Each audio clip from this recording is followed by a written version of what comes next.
All right. So this version has a new setting for a few new settings for tools that make it so that you can basically create any, you can recreate any of the default tools now on your own. So if I click into our fill tool, we have a bunch of settings here, right?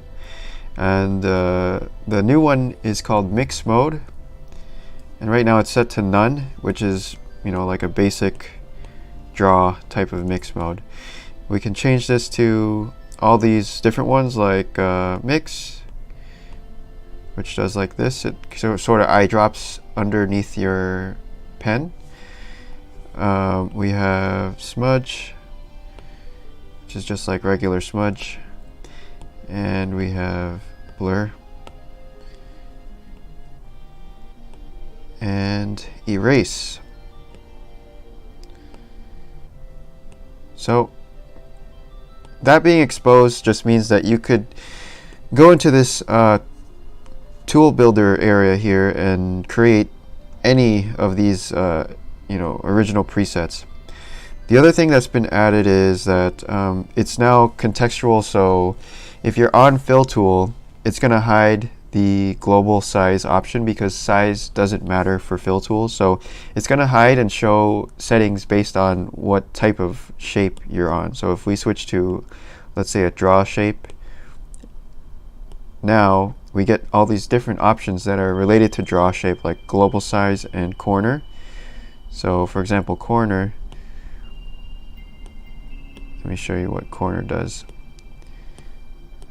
Corner is like this, so it's going to draw to the corner of your pen,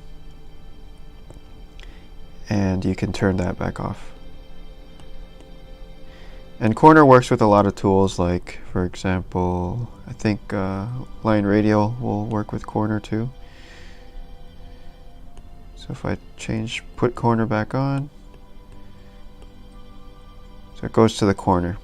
So that's nice, especially if you have a gradient or something. Like it works well with chalk.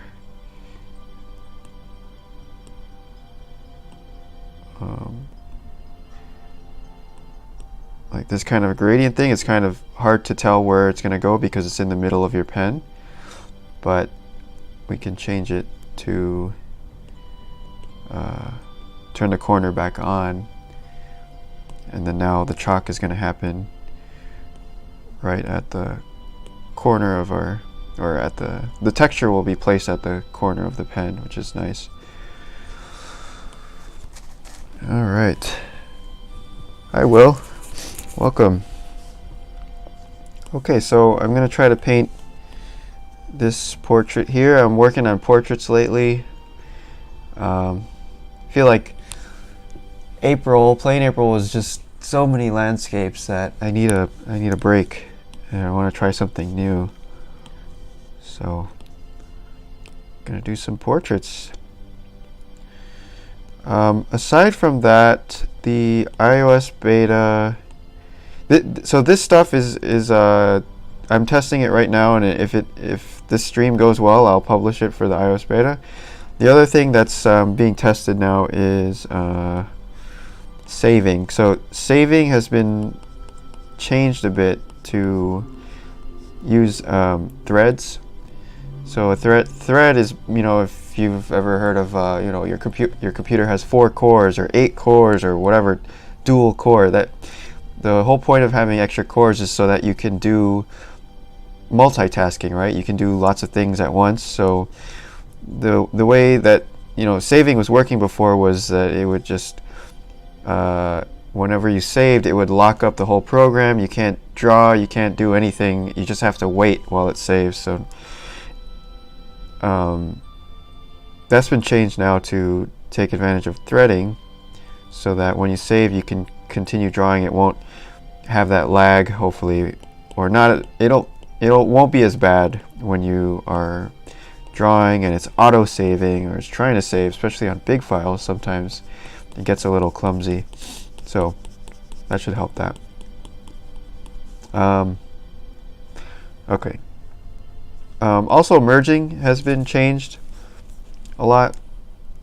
I think I showed it in the video the other day, but merging is a lot less destructive now, so when you do a merge, it will save the top file for you, and you can also undo merge. Oh, wait.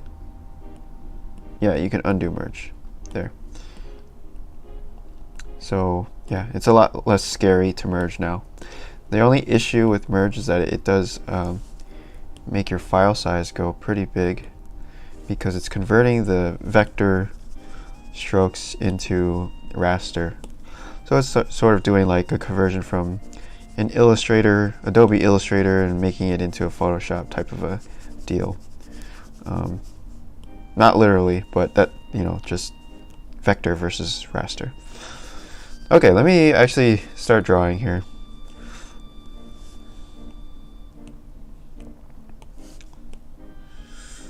Okay.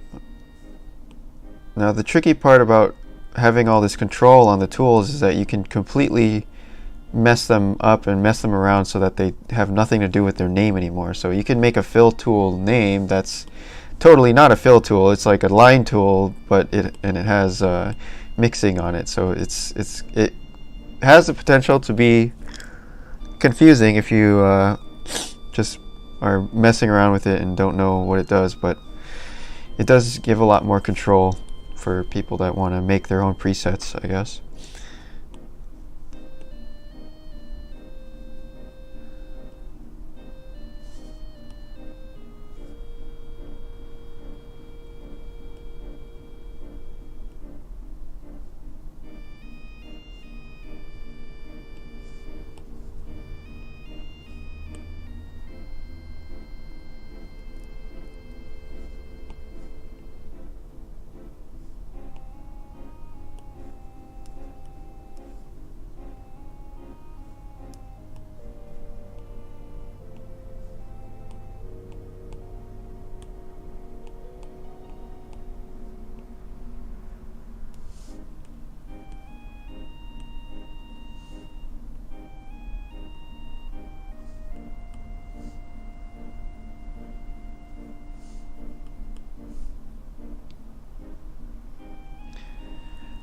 And just like with landscapes and stuff, I'm trying to keep the same rules, I guess, or method to the madness. So I'll try to just use really big brushes first, and then slowly work my way down over time.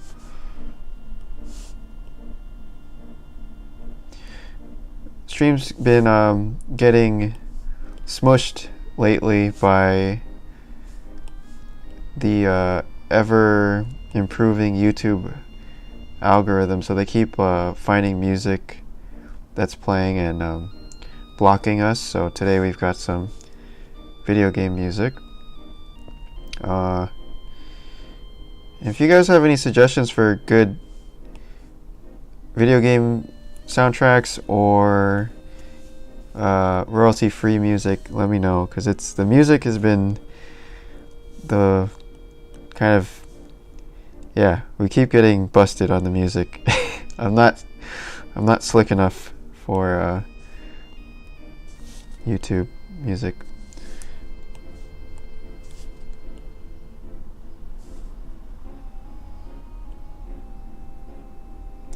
But this picture, I like all this bounce light that's happening in the face, on the left side of the face, is pretty nice. So I'm going to try to pay attention to that.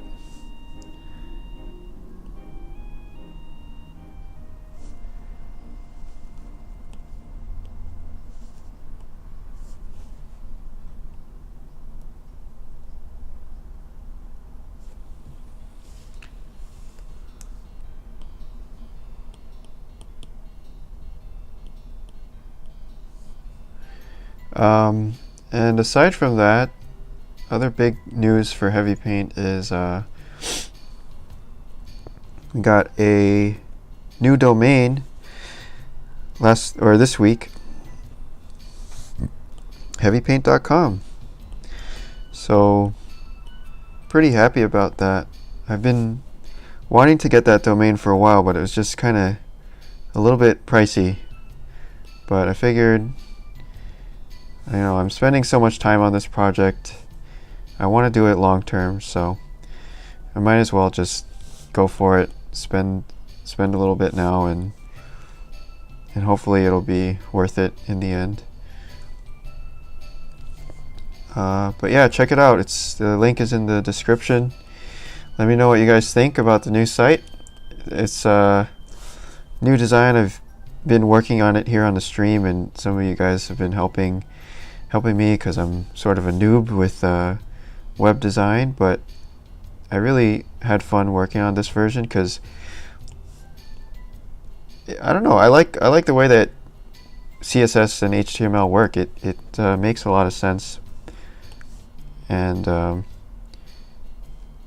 I feel like I was able to make it a lot closer to what I imagined a HEAVYPAINT website would be, compared to what it was before, because this allowed it to be a lot more customized and just more minimal and just more precise, I think.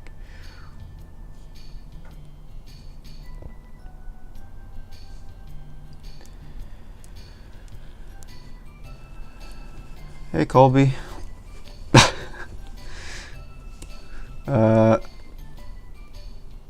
Brandon says, I noticed when I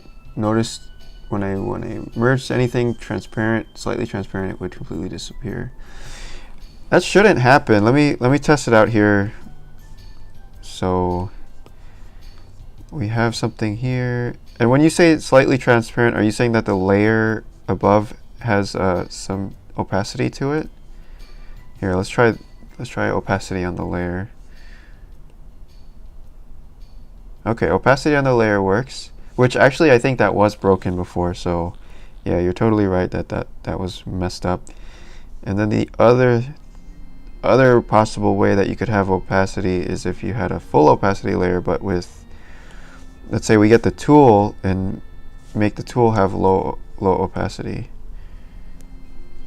Alright, let's try merging this one down. Yeah, okay, cool. So it seems like everything's okay on this merge both ways. There's been a lot of work done on merge lately, but this version is not up yet, Brandon. So I'm going to publish this one after the stream if all goes well, and these fixes will be in there for you. Yeah, thank you, Butterponzu. Thanks, Will.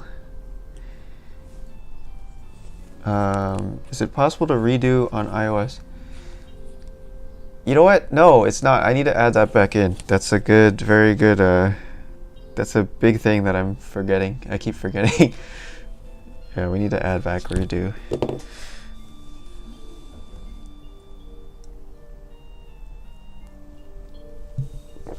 But I will say that redo, I feel like undo is maybe 90% of the time, and then redo is like 10%, right? Or even less, maybe. I barely ever redo. But when you need it though, you miss it a lot.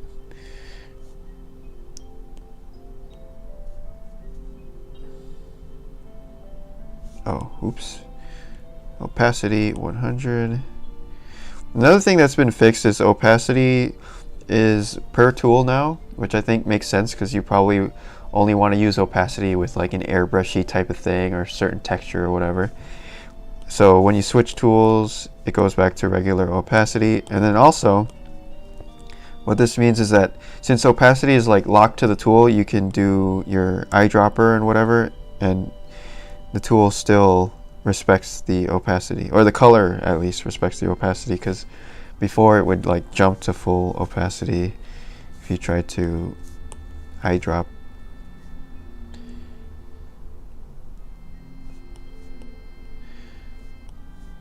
So It's a lot of little things, guys. It's like millions and millions of little silly little things that all add up. Most of the times it's just things that I would never even think about until I'm actually painting, and then I realize, oh wait, this is stupid. Like the way this works doesn't make any sense, and then I just go and change it. But it's like almost impossible to like predict every single little situation that might happen while you're painting, because there's just an infinite amount of things that can happen. And then also, it's not just me painting, because I might paint a different way from someone else, and everybody has their own like little quirks when they paint, so it's basically impossible to just know everything right off the bat, I feel like. So the whole process is very, very heavily dependent on testing and trial and error and just back and forth, and I kind of like that, because that's kind of goes back to, you know, just the design process, which I think is really fun. I love doing little experiments and trying out a new feature, and then like, okay, this works, this doesn't work, let's adjust, let's modify, try again, like 1,000 times until something emerges, which is really exciting. Okay, so I'm clipping down this skin tone layer to my bottom mask. I think this will be nice. Okay, the face shape is definitely wrong. The chin is more triangular, right? And this is straighter.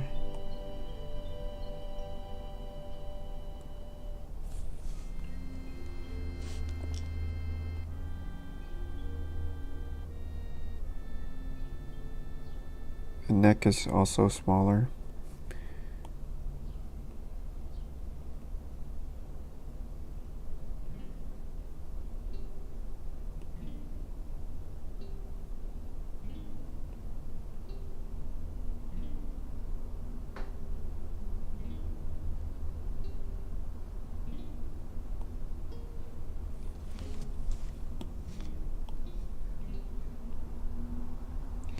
These transform tools I need to tweak too. I feel like they're not perfect. They're a little bit annoying,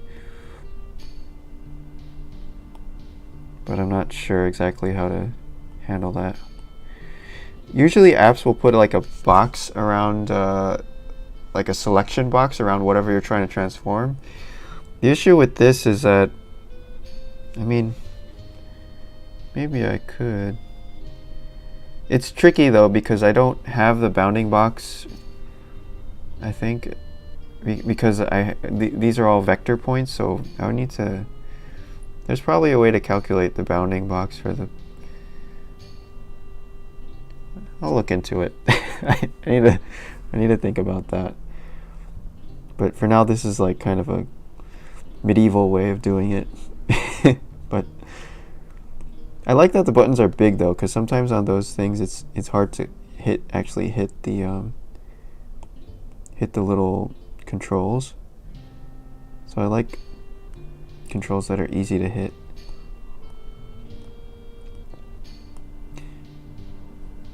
That's another little sort of secret sauce thing about HEAVYPAINT, is that all the controls are much bigger than they appear on the screen. So even though it looks like, you know, these buttons are tiny, right? They're not really.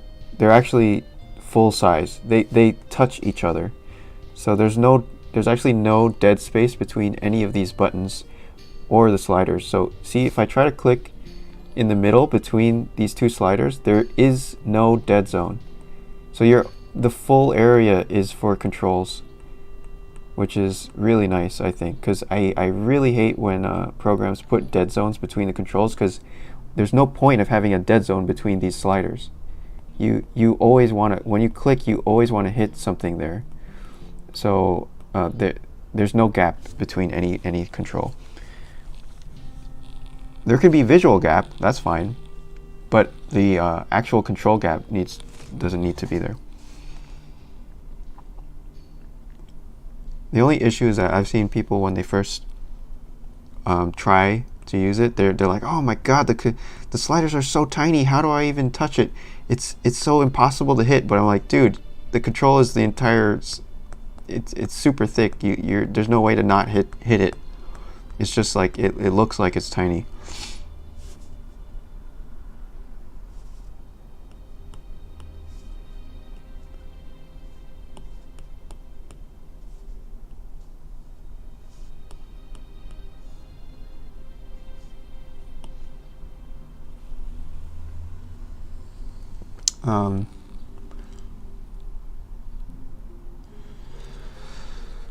I tend to hit undo accidentally when going for eyedrop. Yeah. I've done that too. I do that sometimes. Do you have any issue if you undo a transform? You can't undo transforms right now. So if you go over here, it's only going to undo the strokes. It's not going to undo the transform.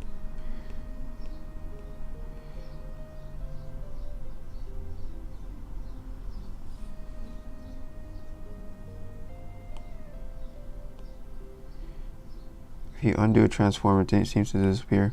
Well, I mean, it shouldn't happen. And this version doesn't do that. So if you undo, it'll just undo the strokes. But yeah, maybe the older versions were doing weird stuff with transform undo.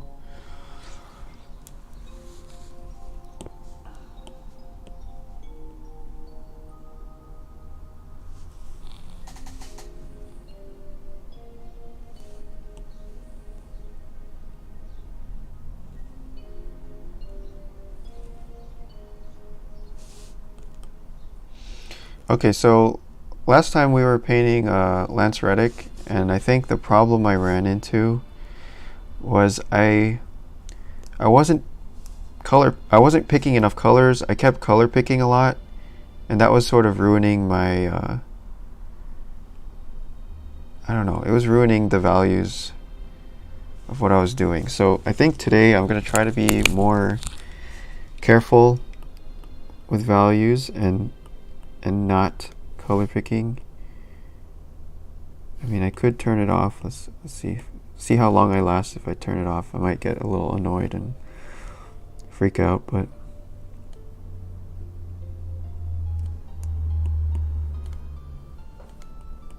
see, I'm like instinctively reaching for that eyedropper. So I need to like retrain myself to not even think about the eyedropper.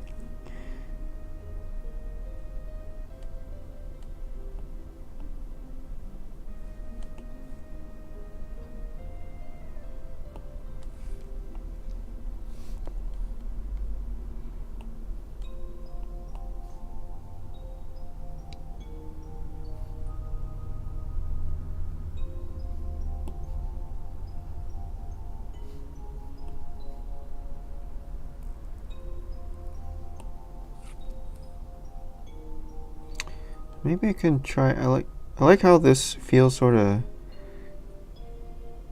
I guess, more geometric, the shapes. So maybe I'll try to keep it more stylized on this one.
This one looks like a stone cold killer right here, staring into your soul.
Okay, I think maybe I'm drawing too much here because we're going to cover all this up anyway. Face doesn't, the likeness I'm not really getting. It's weird. The chin is a lot smaller actually than what I'm doing here.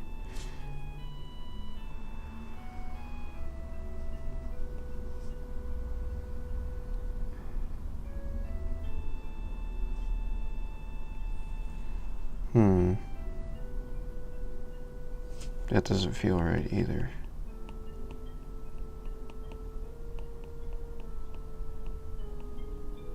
I think the mouth is wrong. The nose is wrong. The whole thing is wrong. Let me see.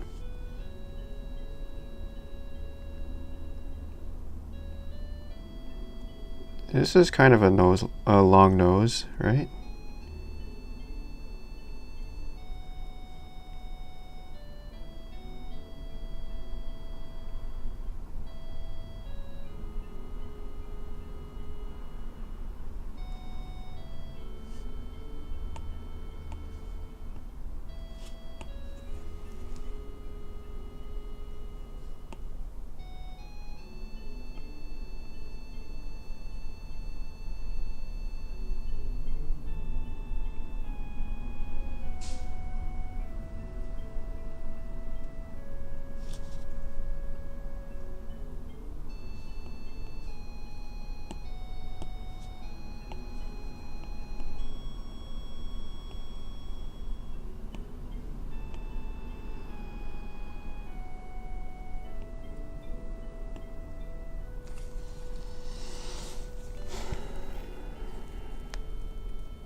Thank you, Mustafa. Hello.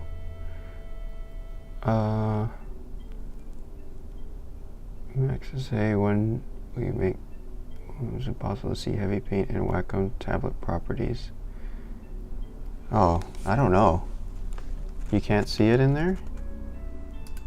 Let me test it out. I've never actually noticed. Let me see if I open up Wacom.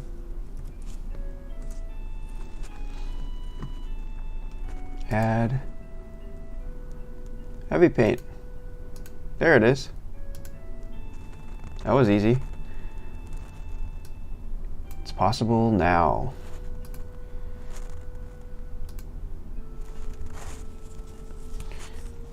Is drawing skill required for 2D art? No.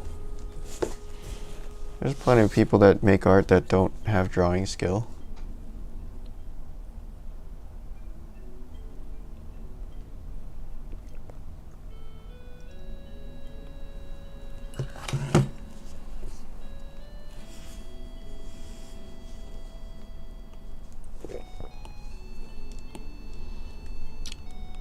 Yeah, you just have to click on the little plus button, Max, and you should be able to add heavy paint to your Wacom.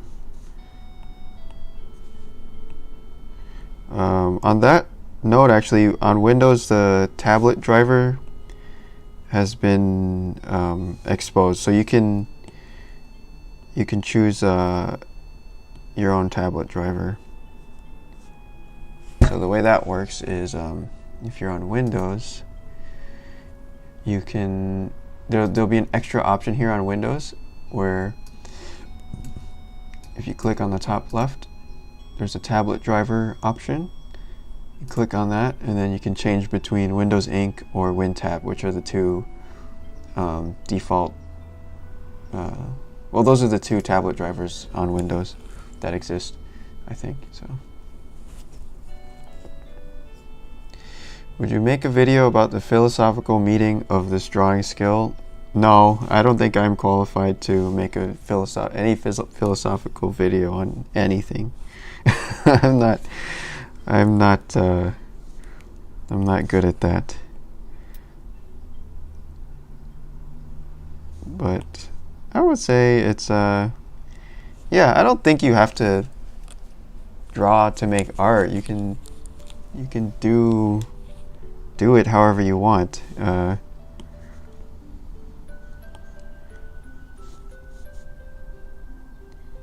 mean, it depends on what you like to do.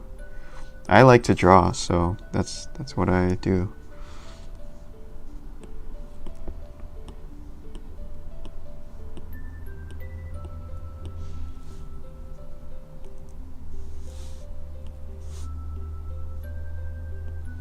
I used to hate painting, actually, but I like painting now, just because I've been doing it a lot more and trying to learn.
So the light side is getting blown out, which is pretty cool.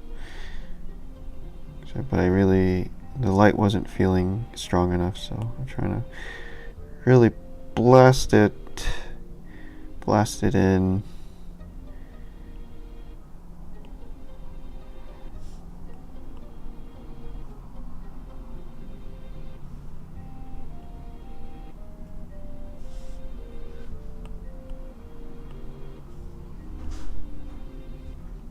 And this cool side is actually much lighter. It's pretty close to the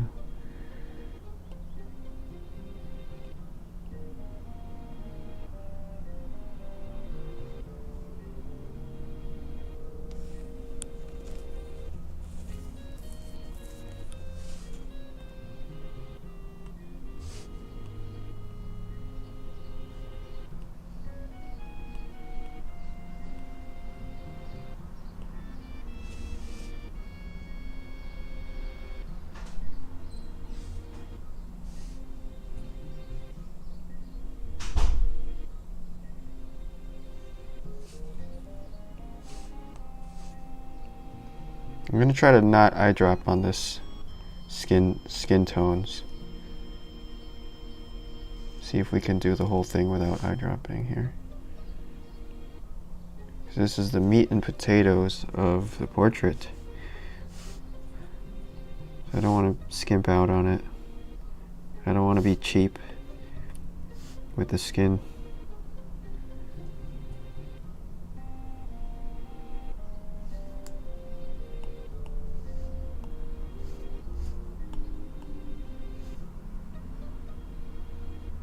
It gets really red right here on the nose. It's like orange. Ooh. Ooh. This little area right here in the middle of the nose.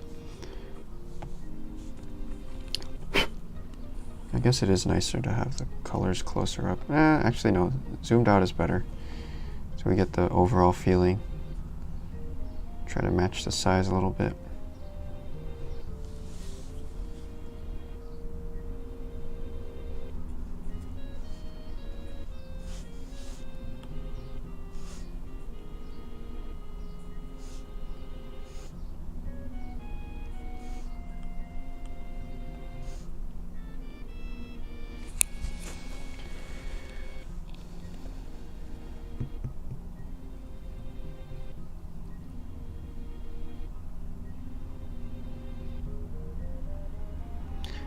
Do you have a preference of working on a screen tablet versus normal tablet? Siraj, I actually work on a regular, one of these, the Intuos Small. This is my favorite thing. So I like working on this one.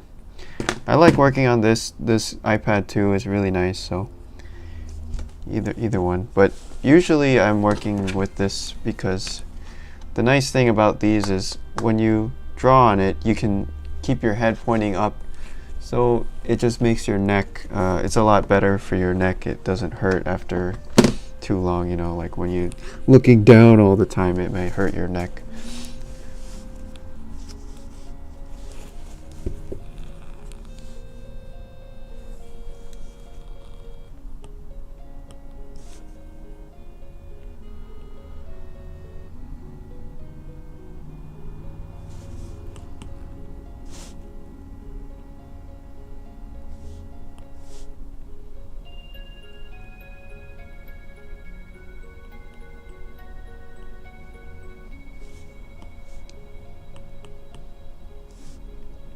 So even the hair gets really blown out. The hair, even though it's black hair, it becomes basically white over here in the top, which is super cool. I like that. Let's try to get...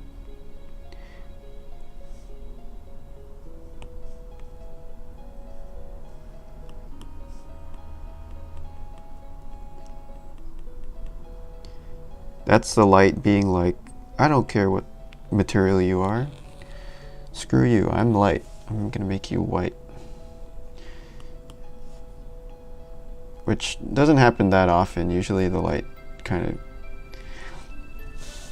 isn't that strong, but this is... That's what makes it unique, though. It's like an uncommon light, I feel like, here.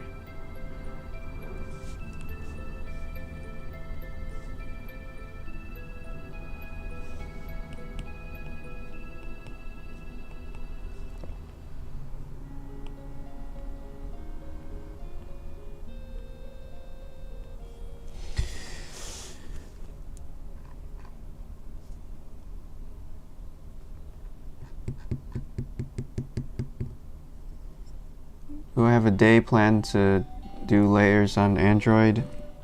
I think as soon as the iOS version is done, I'm gonna start moving on to the Android one. I mean, it is working on Android right now, so could possibly do it. I'm just a little bit worried. The beta stuff is, I'm not sure how it works on Android, but I don't know if it'll keep all your old paintings if you go to the beta or not. I'm not 100% sure. So that's a little bit scary. But Brendan, if you do have some paintings on your Android device, I suggest you just make a copy, save them to your desktop computer, because when the new version comes out, that's the scariest thing, is that your old paintings might not... I don't know what's going to happen to your old paintings, so just please save your old stuff. You know, export them, high res, do whatever you need to do with them, because no turning back once you update. They don't let you un-update, unfortunately, on Google Store or whatever.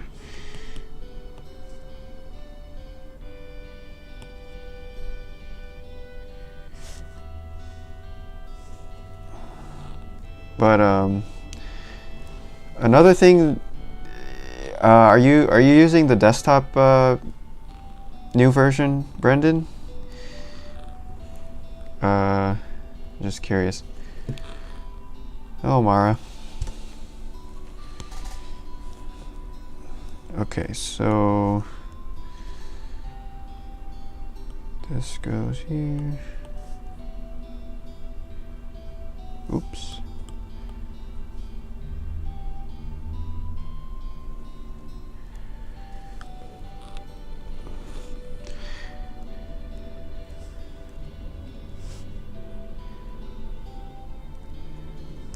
I usually find that, like, when you switch to no eyedropper, it's really awkward at first, but after, like, I don't know, 15-20 minutes of picking colors, then you kind of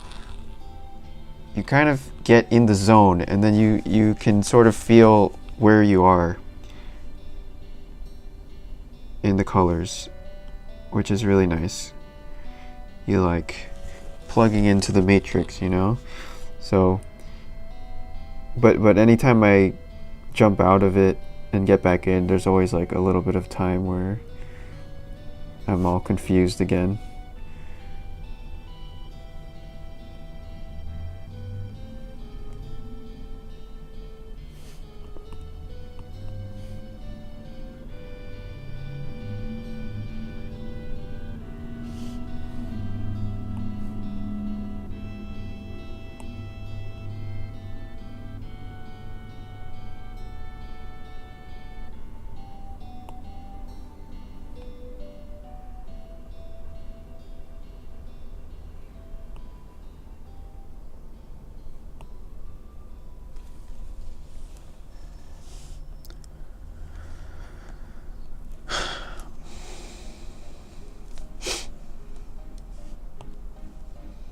I think I need to simplify this. It's looking kind of splotchy and muddy. I think it could be described more simply, which is always nice.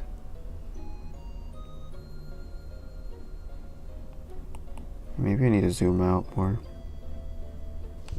Let's zoom out on both of them and just have a little look. Okay, so the main thing is there's a dark strip. There's a dark orange strip down the middle. There's a desaturated bluish strip going down the left side, and then there's this super bright white stripe on the right side. So that's the main idea of this, and I'm not exactly getting it here. So I need to make sure that that main idea comes across first, and then we can worry about all the little stuff. So let me see. I just got to pick one value for the middle. Let's see how this would look if I just pick one value for the middle.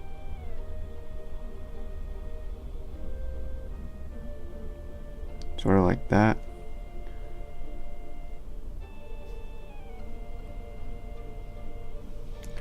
Then there's one value for the right side.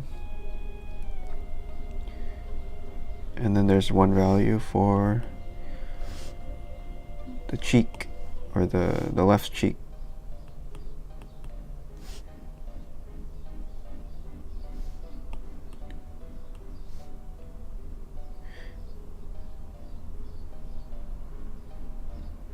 I'm debating if I should separate the neck just to make the masking easier.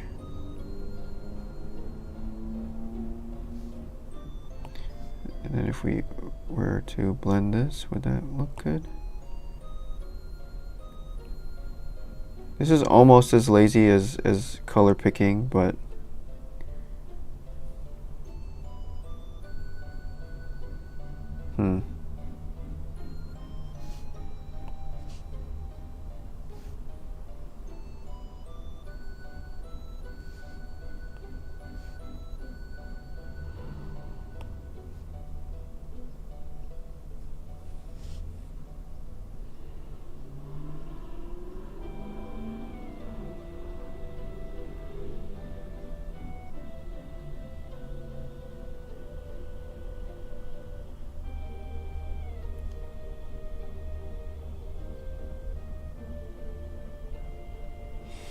I'm just having a hard time getting that center color right.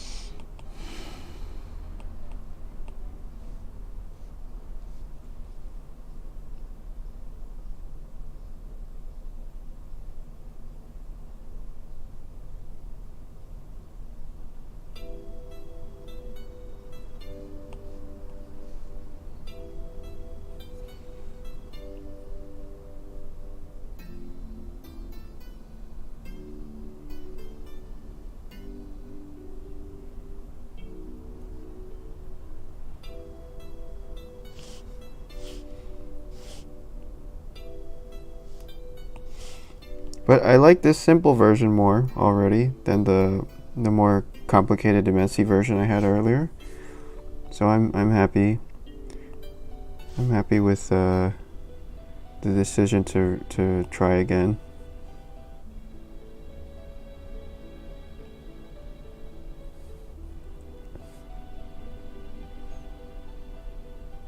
When in doubt, zoom out. I guess that could be my new rule.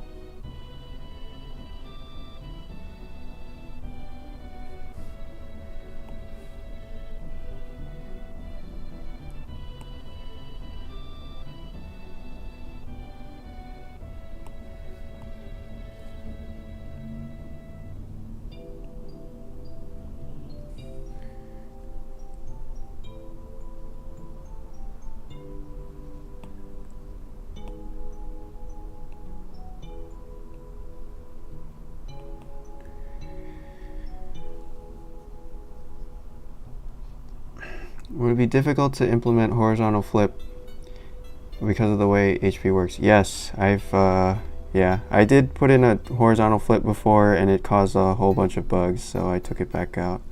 It's a bit more complicated than just flipping the page because everything is vector based. So I'm gonna just stay without it for now and just tell everybody to use a mirror like I used to.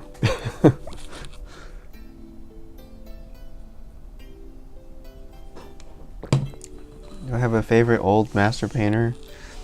I mean, past 2 years or so, I've been into Soroya a lot. And then recently, I'm into Zoe Frank. And Uchida Masayasu. Those are the main ones I'm looking at right now, but not to say that they're the best or anything. Those are just, it's just the current ones I'm looking at. I actually like how this uniform is turning out.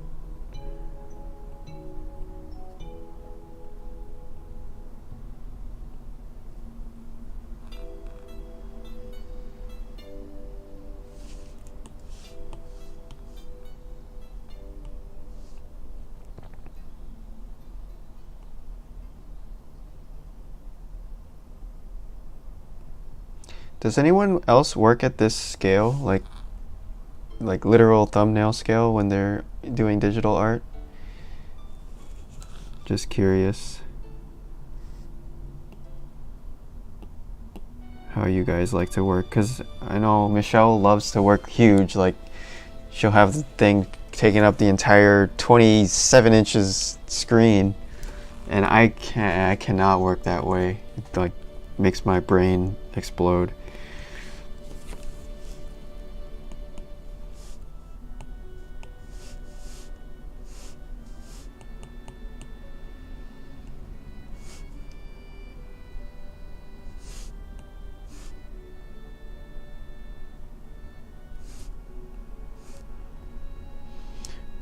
I really struggle with like proportions and everything at those bigger sizes. Like, I can't see properly.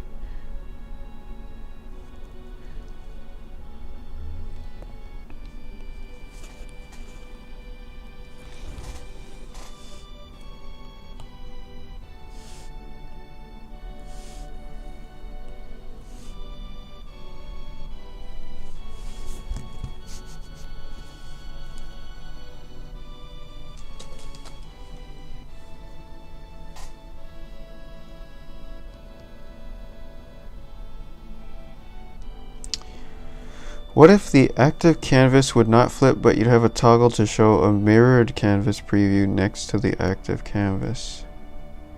Huh.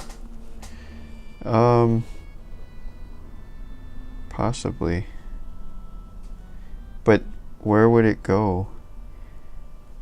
There's not too much space. Like, what if you're on a phone or something like this and...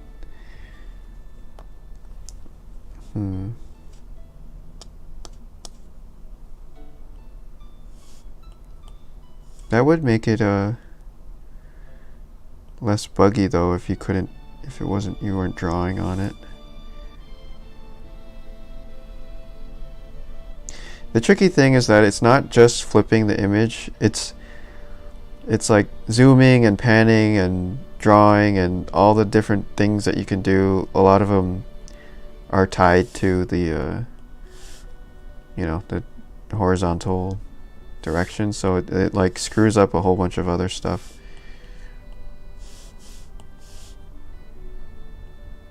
So if I do it, I mean, I'm sure it's possible. I just gotta spend some time and like really figure it out. It's not as easy as I thought it would be. So I need more time to work on it.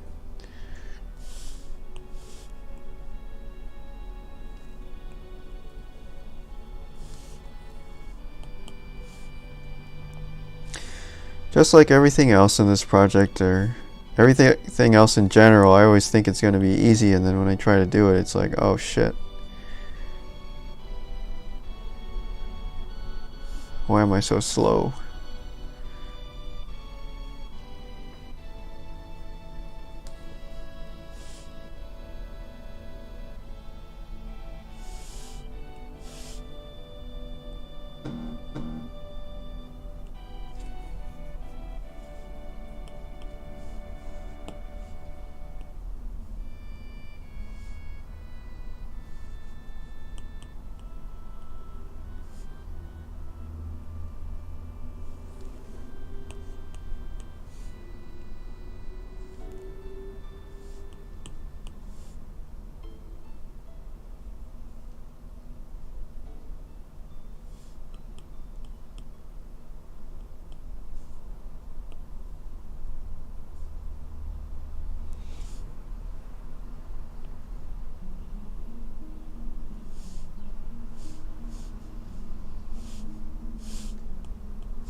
Yeah, it's much easier to see colors at small scale too, I think.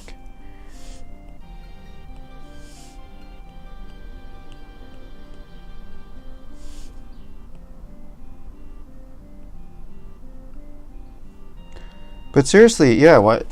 I mean, maybe a mirror would be cool. You can try a mirror.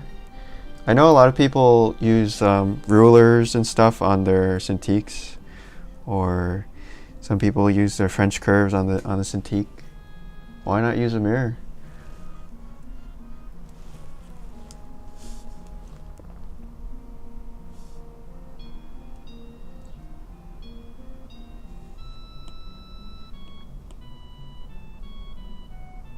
I guess in the meantime, while I try to figure it out, it's. But I will say it's not like super high on the priority list of stuff to do. There's a lot of other work.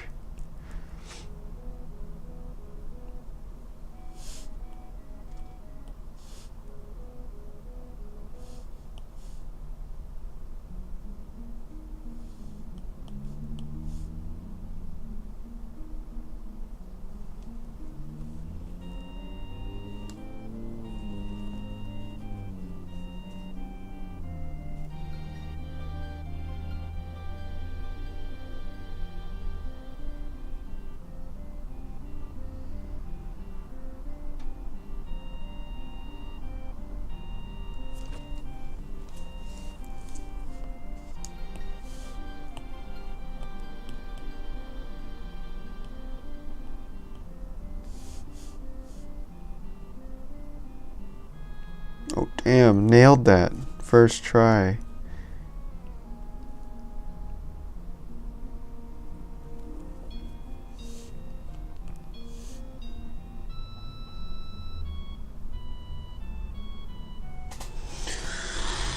God. Portraits are tricky for me.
Okay, so within these groups here that we have, so we have the main, the right side light group, the medium middle strip, and this bluish left strip. So within these strips, we gotta stay really close to the existing strip color.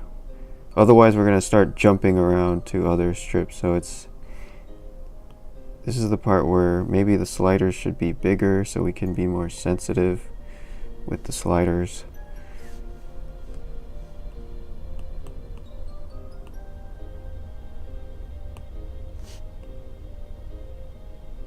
See, like that's even too big of a jump there.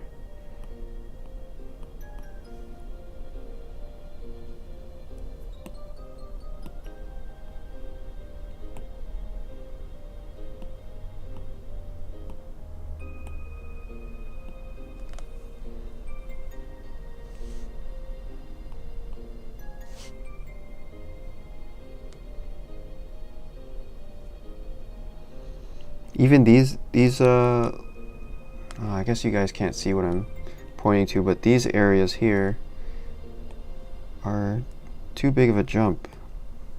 Let me go back there and adjust it.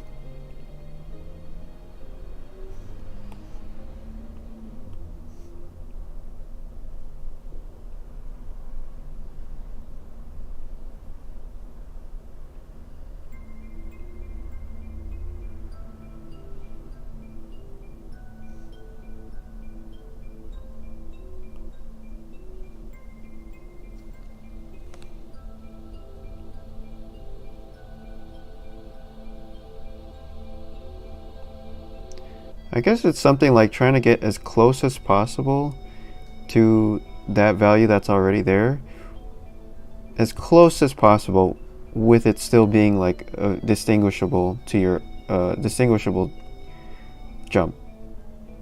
So I'm trying to do like the smallest increment that I can of value.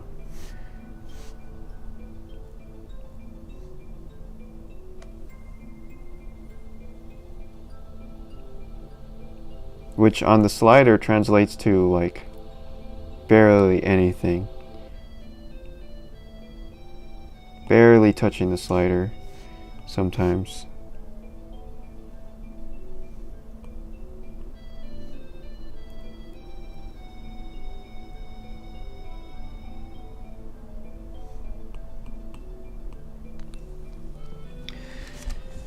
Hey, thank you, Brendan.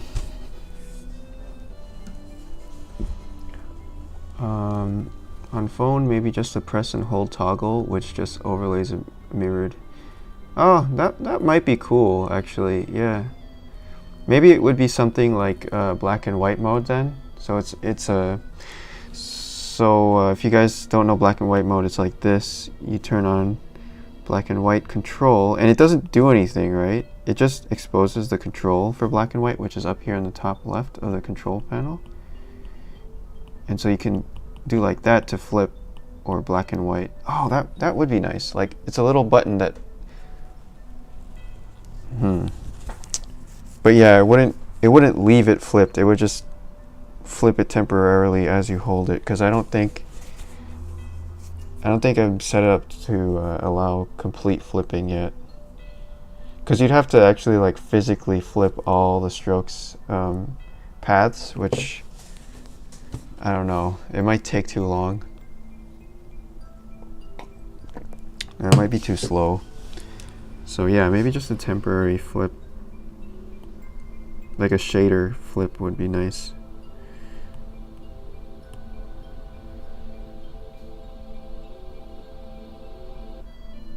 And now that I did that, I'm seeing that the black and white didn't exactly come out how I expected. Like I thought that the left cheek would be a little bit brighter. So maybe if I pick this left cheek color, I'm gonna try to lighten it a tiny bit.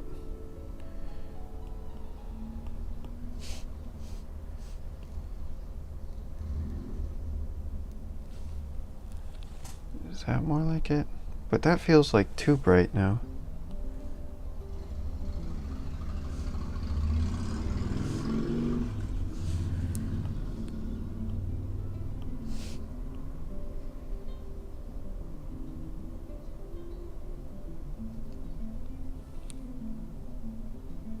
Something like that, I think.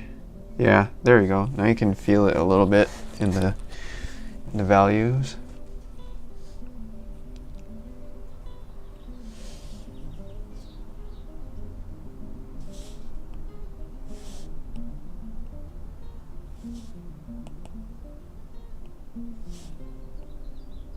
Okay, I'm zooming in too much, I think. I still have some big things to take care of, or bigger shapes to take care of, I think, before we jump into the mouth and everything. So I'm going to try to get the meaty areas around the eyes and the mouth and the nose before getting into like the actual drawing of the eyelid and the pupils and all that. So so for example, for this left eye area, let's see, it's like the eye socket meat area is like a ball, I guess, that's merged into your face. So maybe, let me just see where I am. Oh, that could be a useful value, actually.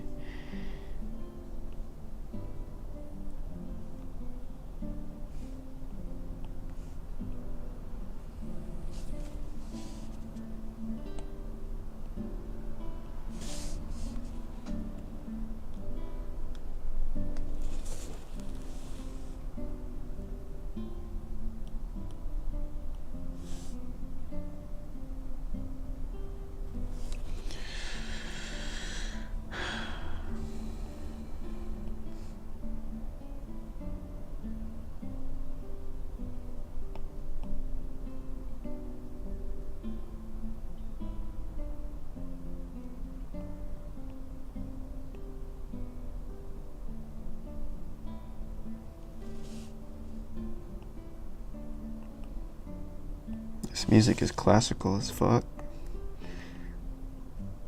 Okay, so this upper area here, above the eye, is facing down, so it should get a little bit lighter. Maybe not that much lighter. Just a little bit, like very, very, very tiny bit.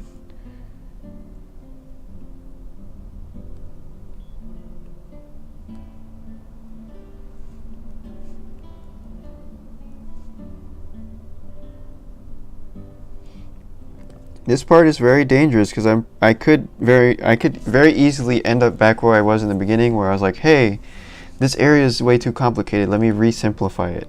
So I don't want to end up back there where everything is all splotchy and all over the place. So I have to be very, very gentle with the colors here. I'm not trying to jump all over the place, just staying like, see, that's maybe too much of a jump. Staying close to home.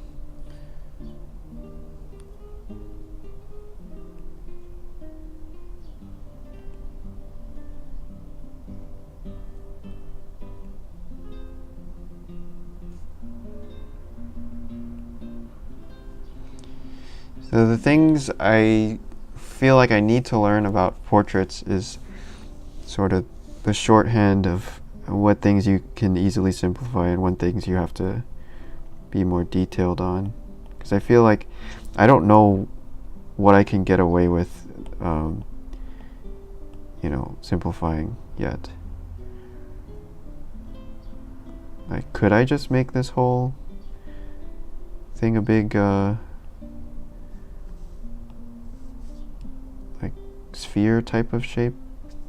Would that look good?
So even though that eyebrow is black hair, because of that light, it turns into this color that's like 99% white. It's crazy.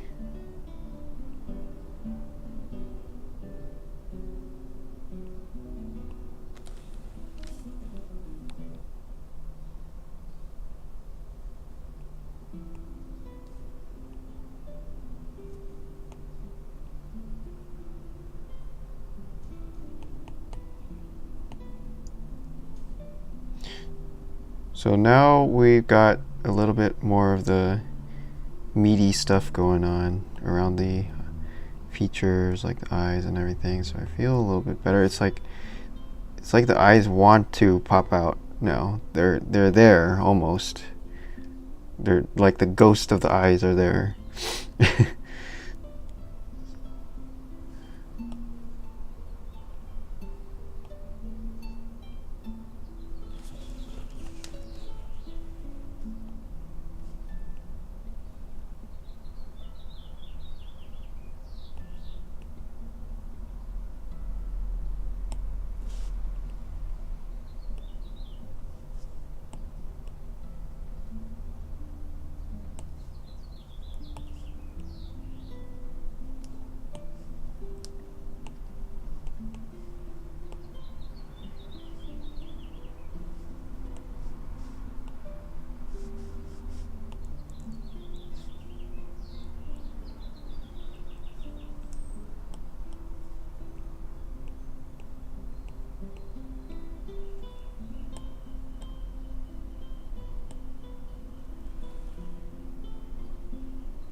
This looks really weird, I think, because there's so many hard edges where they should be soft. So maybe let me try some blur.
I'm going to try to adjust this mouth a little bit. It's a little too droopy for me.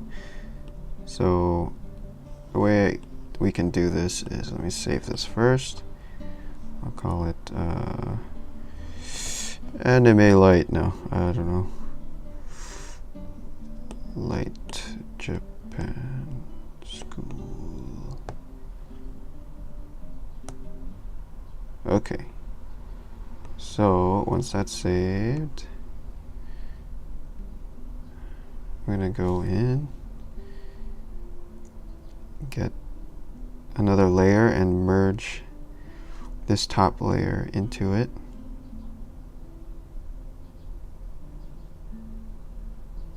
And that essentially creates a copy. Because I don't have a duplicate yet. I should put one in, but I just don't have it yet. But then we can get this version and move it off to the side and just erase all the parts we don't need. And then Frankenstein it back.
I think we need to bring up the resolution a little bit.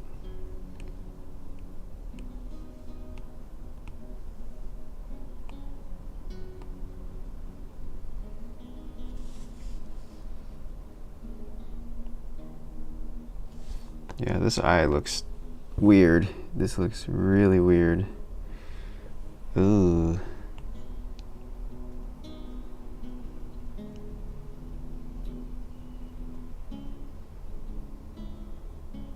This whole drawing looks weird.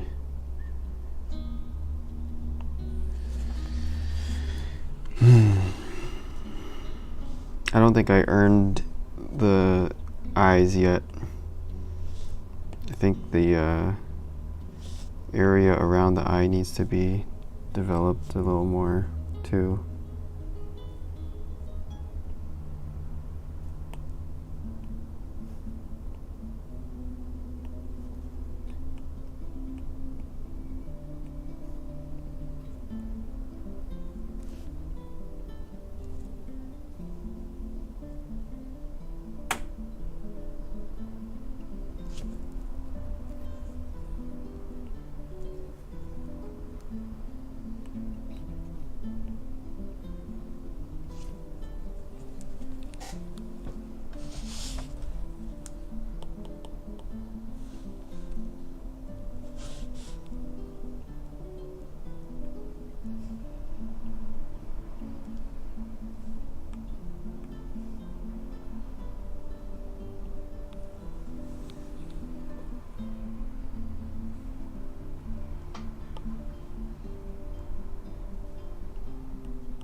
Whew, it's getting toasty. I'm gonna turn on the AC. One minute.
Alright, let's see. At least now I have a chance to look at this with fresh eyes.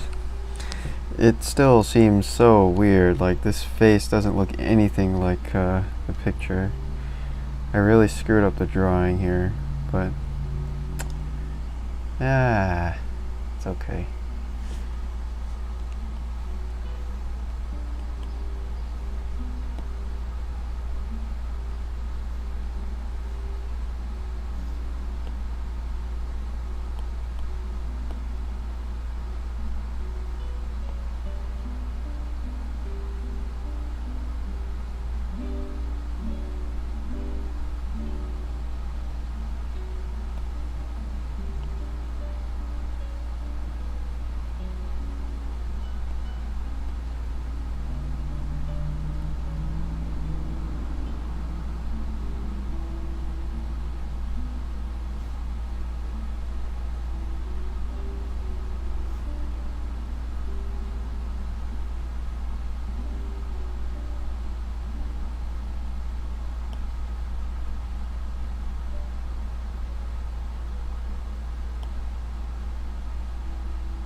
Okay, I'm gonna bring back the eyedropper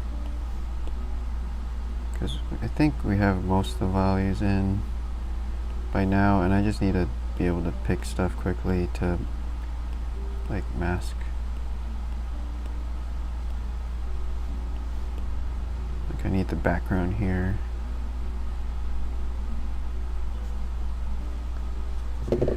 Oh, this looks so weird. I'm gonna draw on the top layer now because the layers have become more of a hindrance than help.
Trying to avoid the mustache look down here.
I think I drew this mouth just like completely wrong. I think I'm going to try to do the mouth again.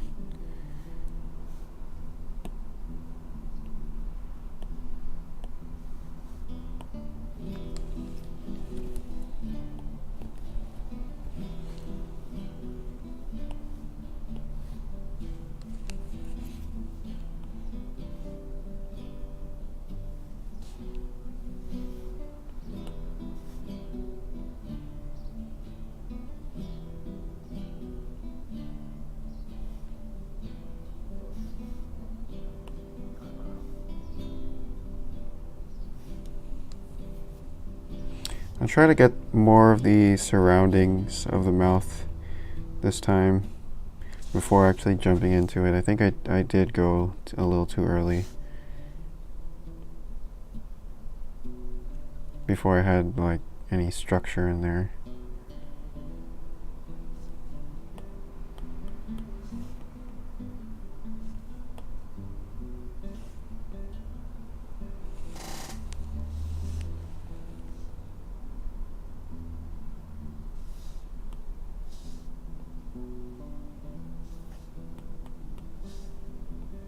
I went in without backup.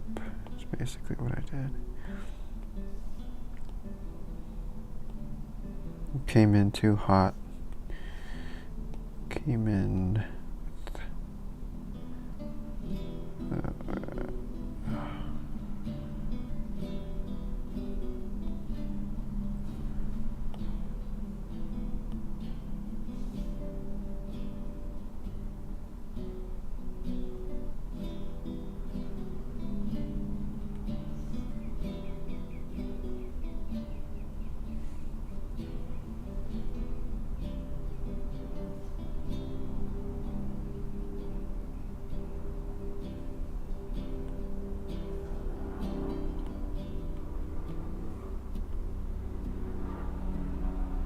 Oh, fuck.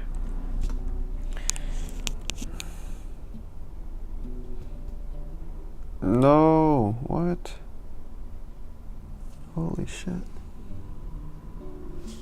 Oh, crap. Well, good thing I saved it.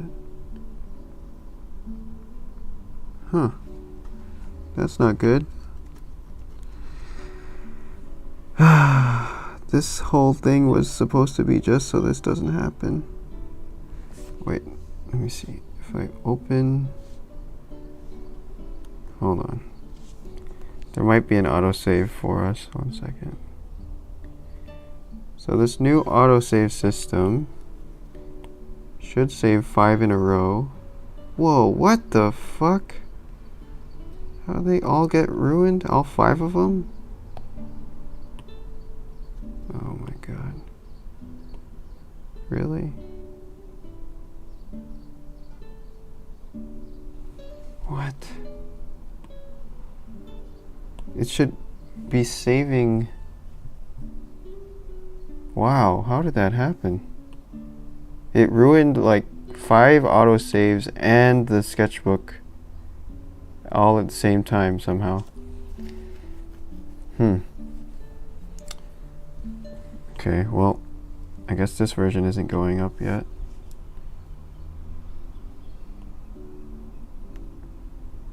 Well, let's see how far back that other one was.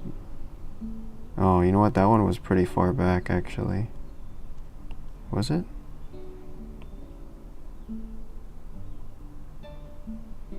Actually, not ultra far back, but not super close either. Damn it. Ah, crap.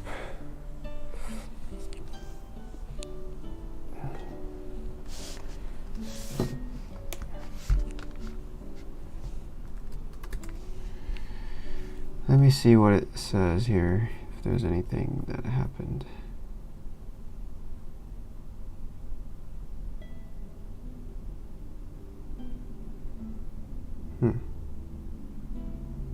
Something about a list.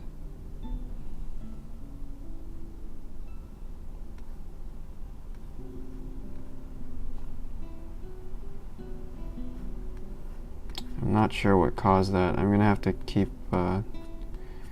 do some more testing today. It's kind of concerning. Ah, damn it.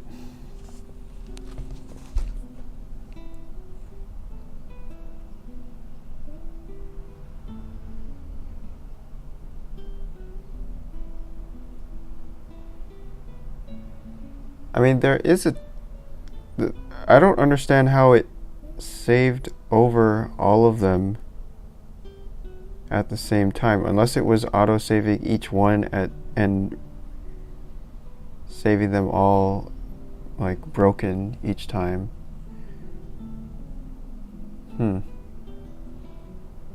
Yeah, this is really weird because the whole autosave system is designed so that this doesn't happen, but it doesn't. I don't know what's going on.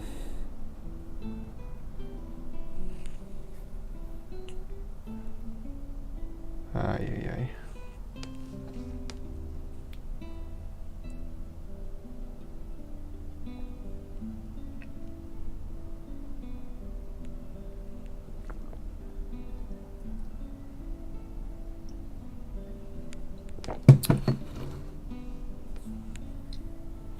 Yeah, I think that's what happened, dude. Like it was auto saving empty files for a while.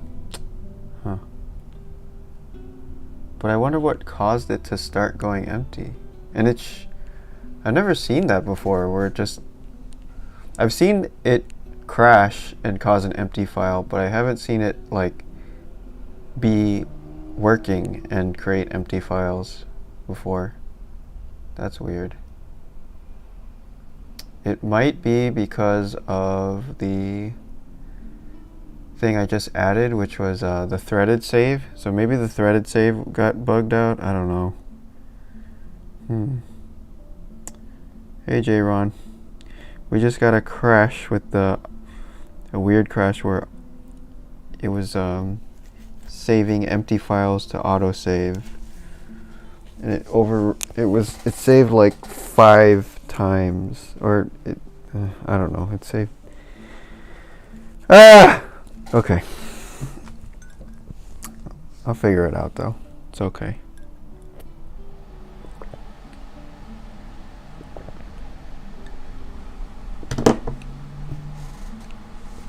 Maybe I need to do this one, but as like a more cartoony version so I can actually finish it.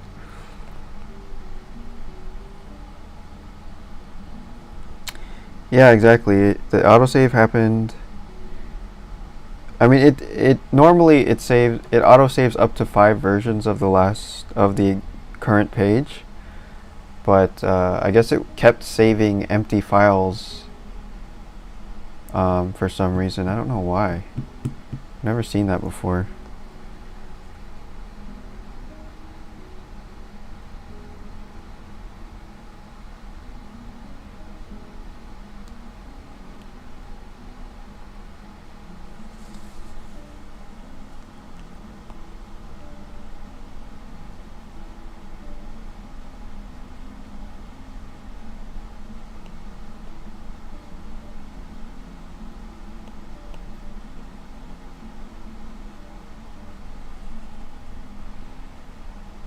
Can't log the data structure.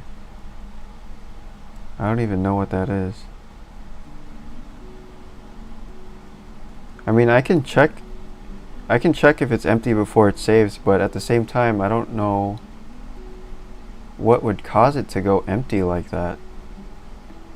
But actually you guys are right. There should be a check for emptiness before it actually writes to disk. That's a good idea. Because that would prevent all the other issues too, where it was like if you were in the middle of a save and it crashed, it would leave it at 0 size. Yeah, that's what I'm saving. It's just all the vector data.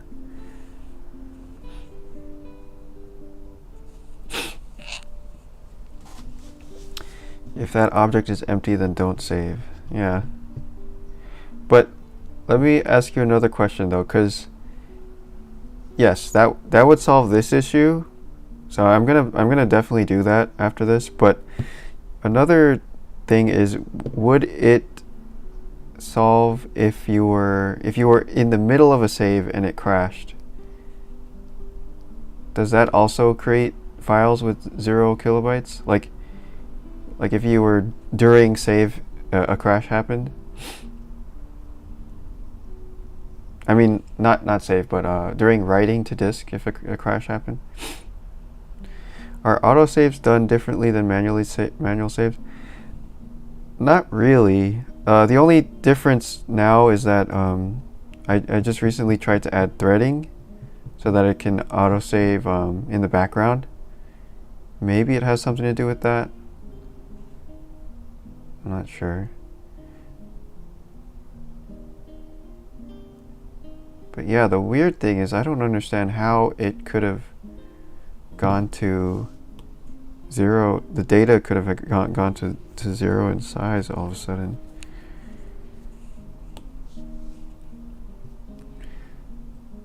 Don't you have a temporary storage before autosave? Local storage?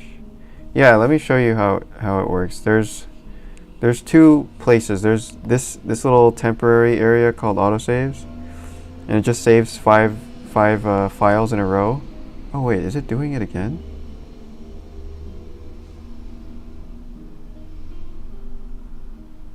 No, it's not.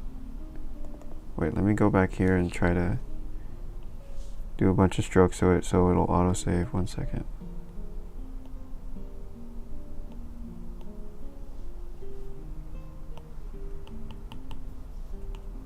So it should autosave after, like, I don't know, 20 strokes or something like that.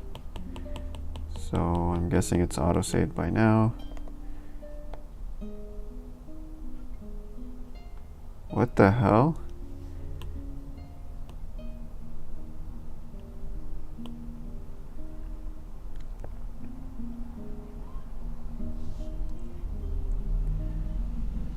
Wait, what are we?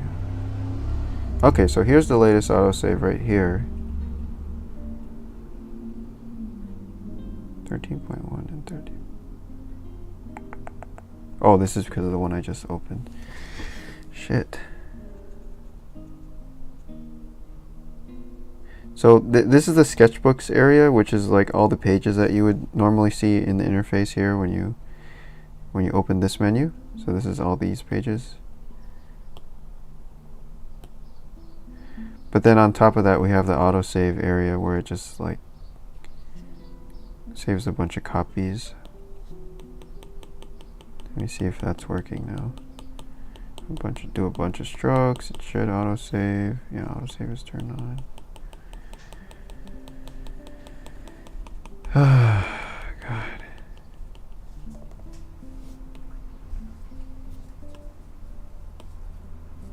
Okay. What?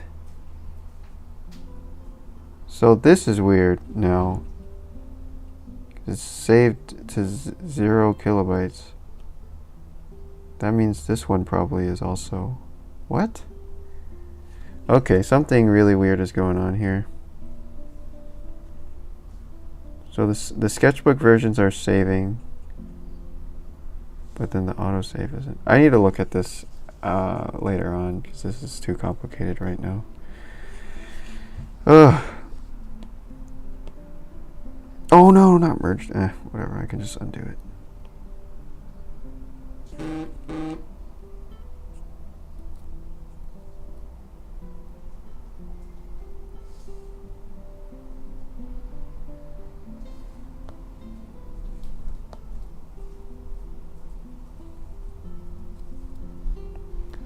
Let me see if this one actually saved properly.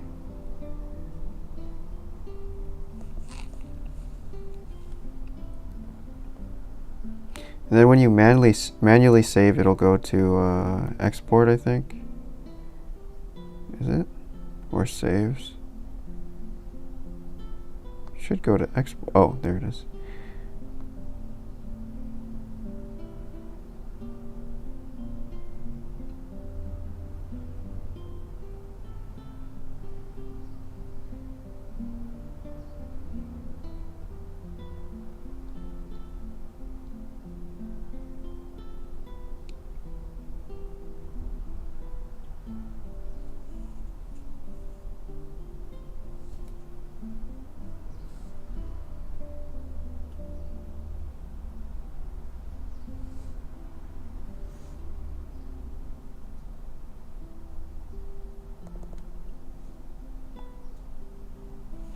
This is pretty confusing. Can I read any logs? I don't know. I do have like the debug log, but it doesn't say anything about. It says error condition first is not equal to null is true, but I don't even know what list this is. It doesn't tell me what list it is.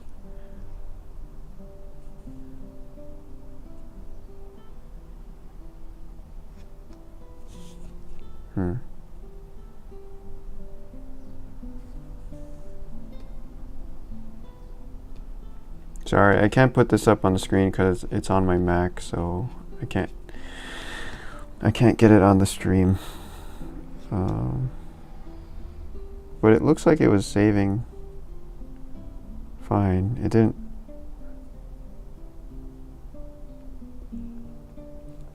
didn't say anything about any failed thread or anything.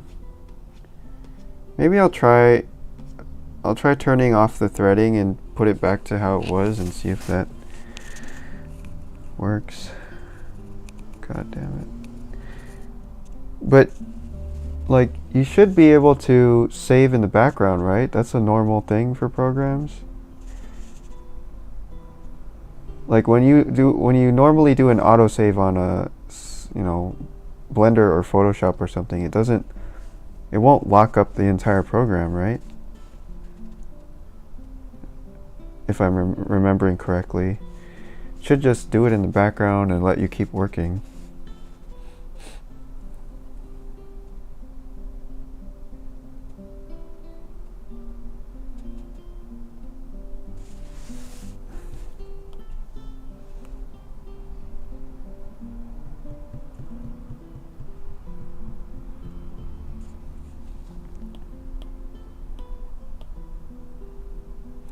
Maybe I screwed something up in the autosave version because it seems like the sketchbook save is working okay.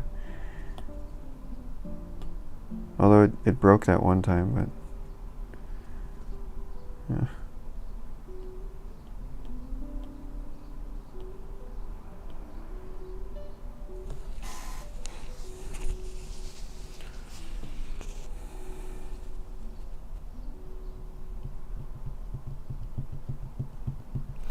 Otherwise, the main program crashing fails to save and corrupts the file. So if you did have the save happening in a different thread and the main thread crashed, then the other thread would still like survive even though the main thread crashed, and it would continue finishing whatever it was doing.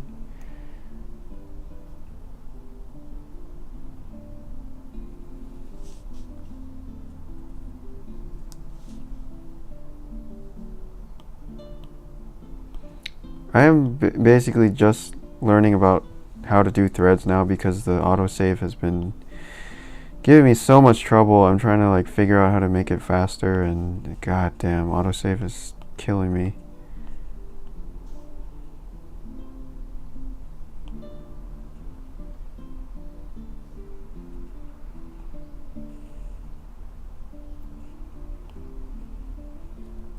Is the app exclusively in portrait mode? No. It is not.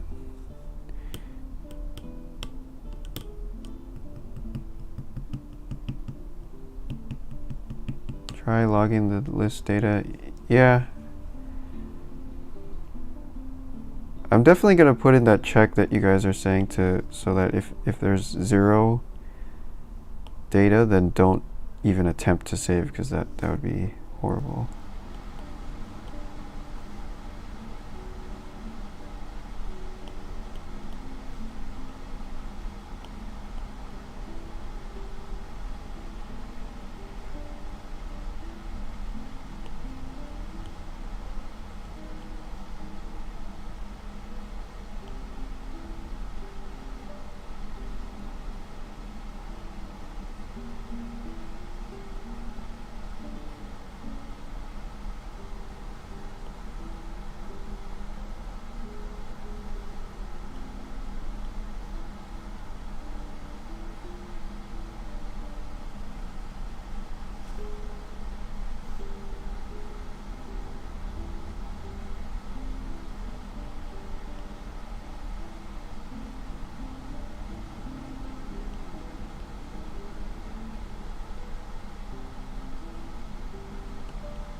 Do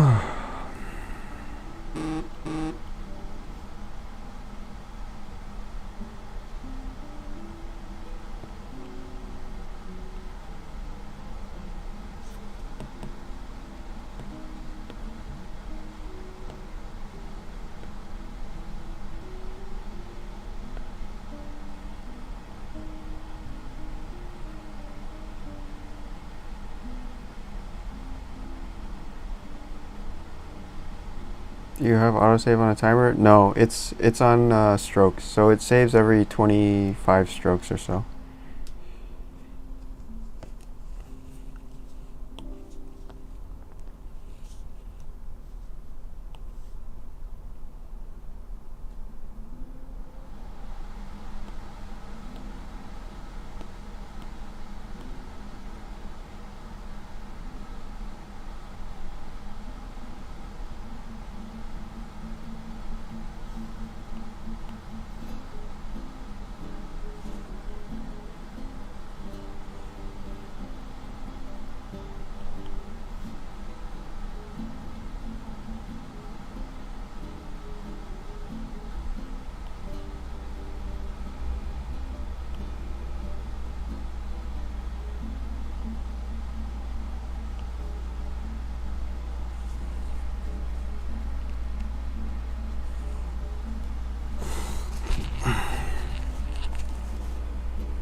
At least I guess I know.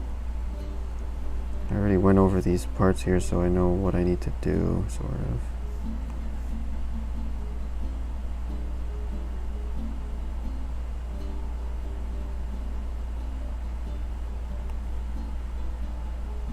I have a feeling that this is just going to happen again. I'm going to lose it all again, so I'm trying to save. Remember to save and save and save.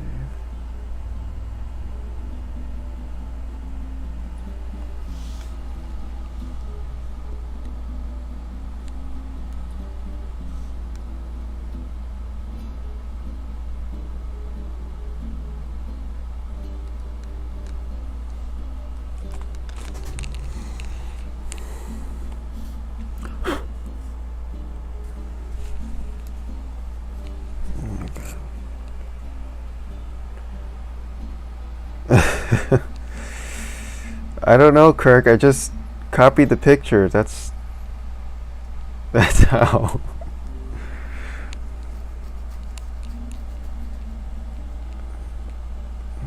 Oh my God, Kirk.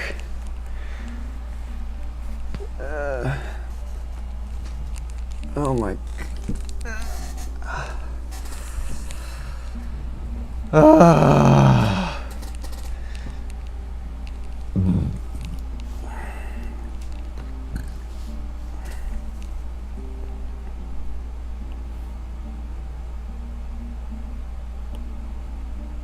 Oh, I can't wait to show you guys the voiceover that Kirk did for the Gumroad project.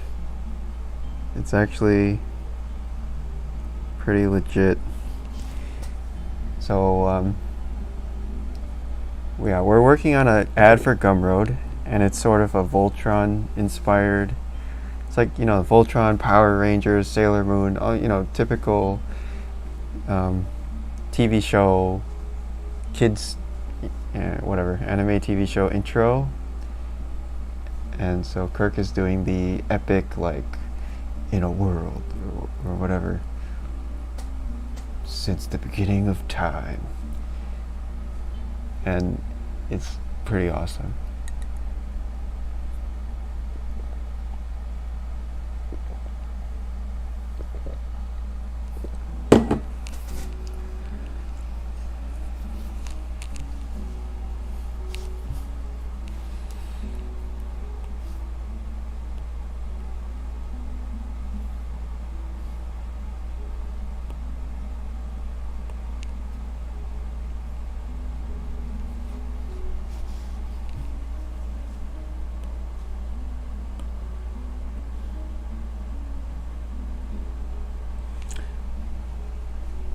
Oh my God, Kirk.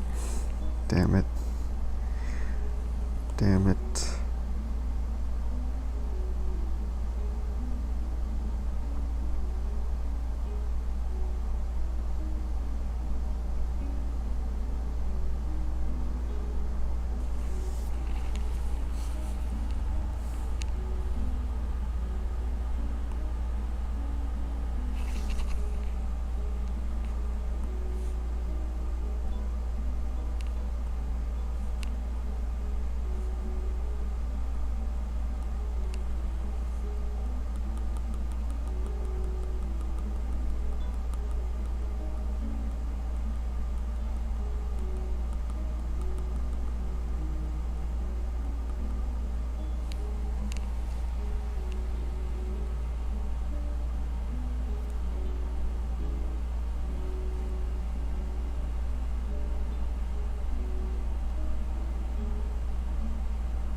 What else could make it just... I've noticed that problems start to show up too when saving these bigger files, especially when... And this one got bigger because of the merge. Whenever you have a merge, it converts it to a PNG, and the PNG is super big file.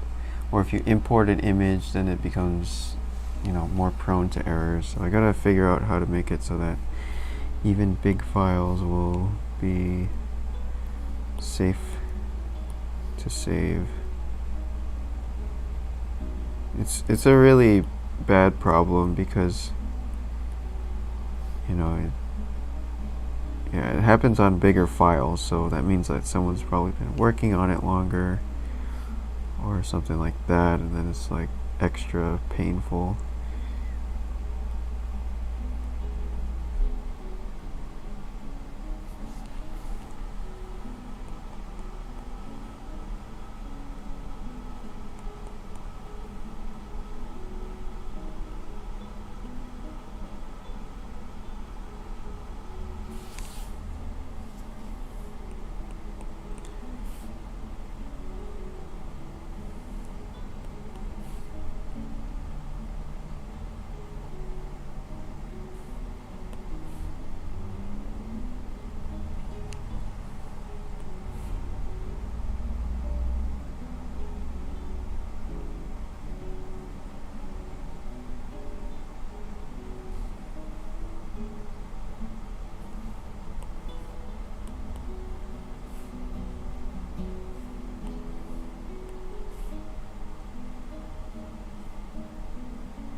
Let me save this.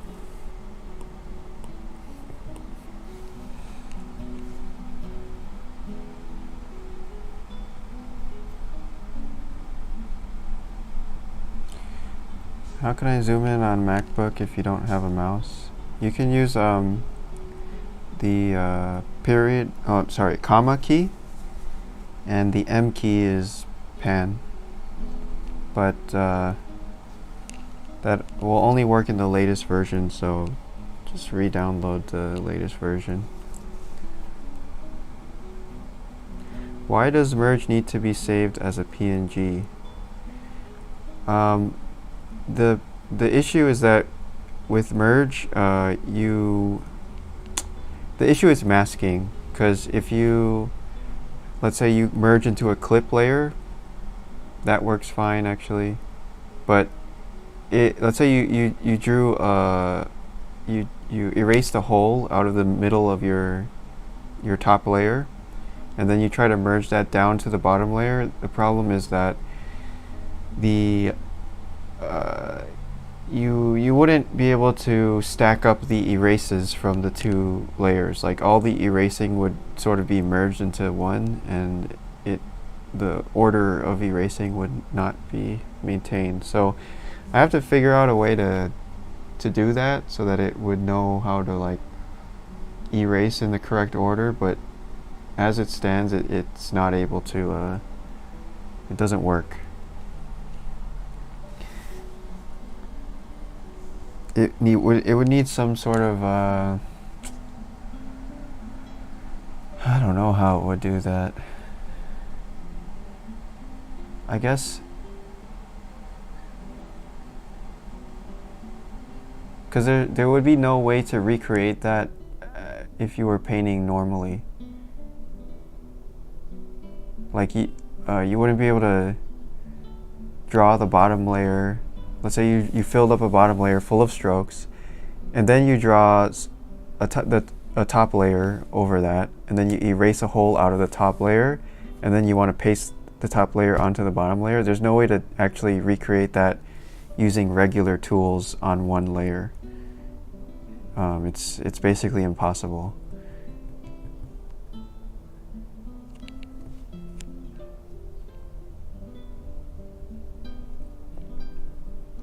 Maybe erasing can be layers of hidden mask clips.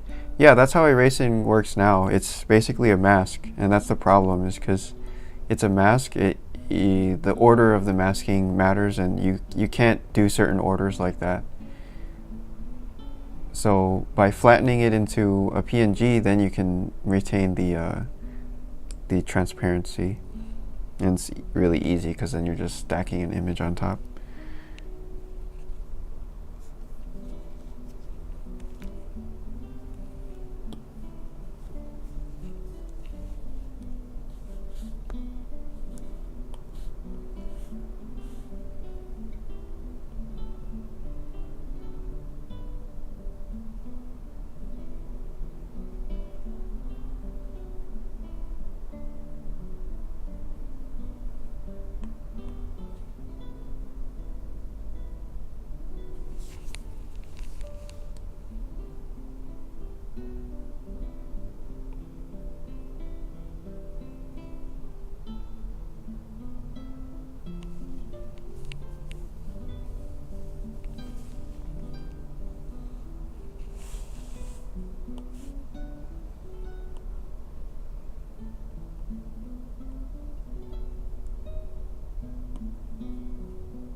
This crash is gonna happen again, probably.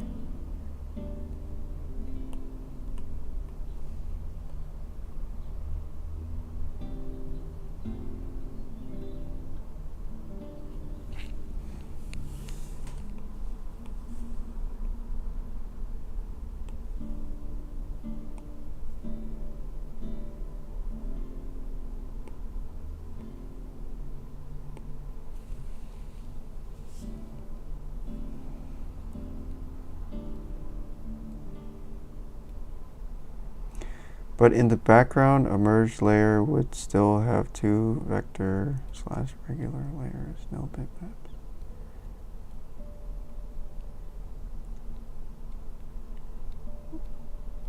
Why not let merging layers be only merged visually but still be separate layers? Like groups and folders in Photoshop that can have their own masks. So you would not need a PNG. I guess that's possible. Yeah, just to visually for the UI and everything. That's actually a good idea. But then it might be tricky.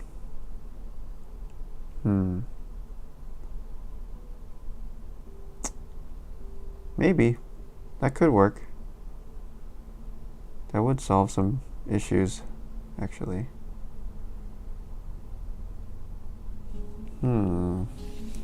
That's pretty smart. That is pretty smart. I'm gonna think about how we could do that. It would just mean that, I guess I guess the top layer could have a merged tag, just like how clipped layers behave now. Actually, the layer clipping might be just a few steps away from merging.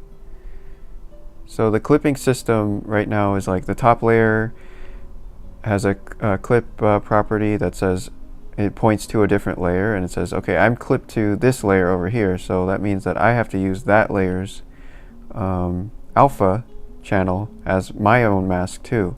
So we both share the same mask when you clip. So then we could do the same thing with a merge. If we say, okay, this top layer, it says I merge to that bottom layer, so I have to follow that bottom layer wherever it goes in terms of transforms, which clip layers already do. So it's like a parent-child thing, but then the only difference would be that it would hide itself from the layers UI, or the layers UI would not be able to see merged layers, I guess. And I think that would work. The only other tricky thing is that if you do a layer pick, which is like you can pick a layer under the mouse, that would be weird because you'd still be able to select the merge layer on top. But then maybe it would have a check there where it would say, if you happen to pick a layer that is merged, that is a merge layer, then instead of picking that the top merge layer, you need to pick the bottom merge layer, or the parent merge layer. So it would essentially be invisible to layer picking too.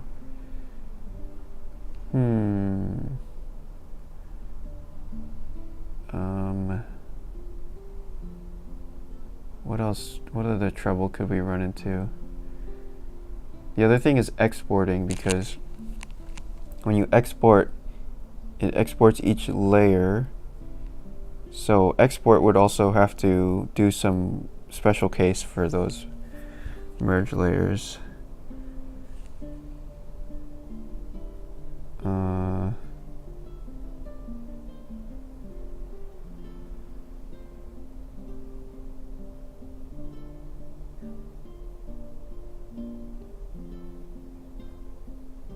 Merge ID.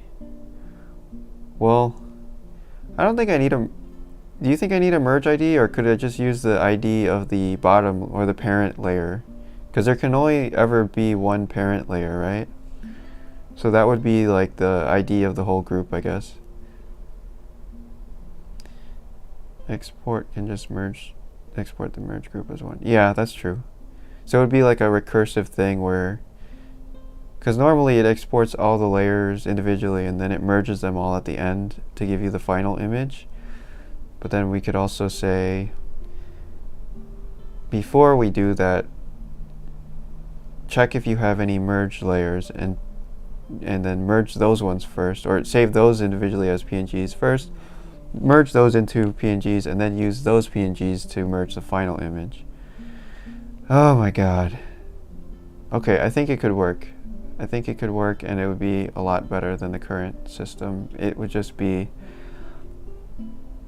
a little tricky. I gotta spend some time on it.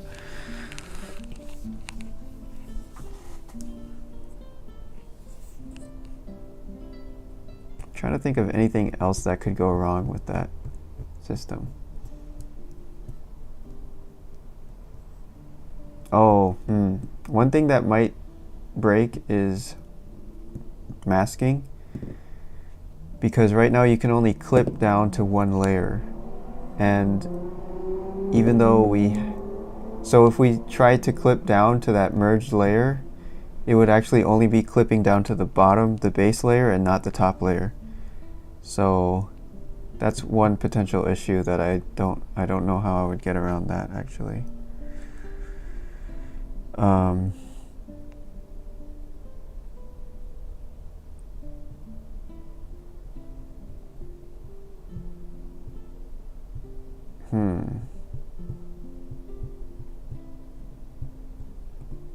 Yeah, that might be tricky.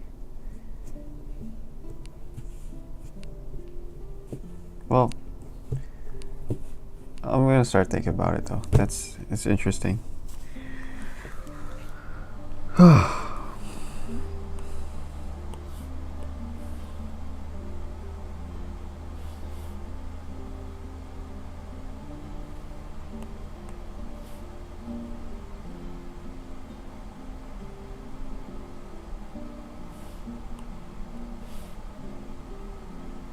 See all the shit that goes into making a simple little program, guys? It's a pain in the ass. Everything's always broken all the time. Nothing ever works. But it's okay. That's kind of the fun of it, I guess.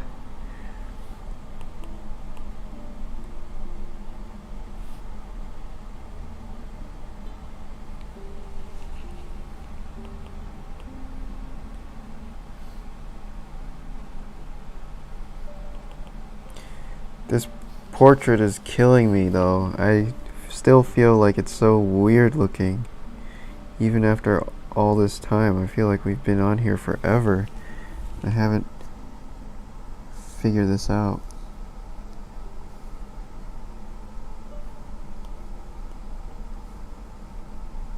I think these underlit portraits really, I can't figure them out.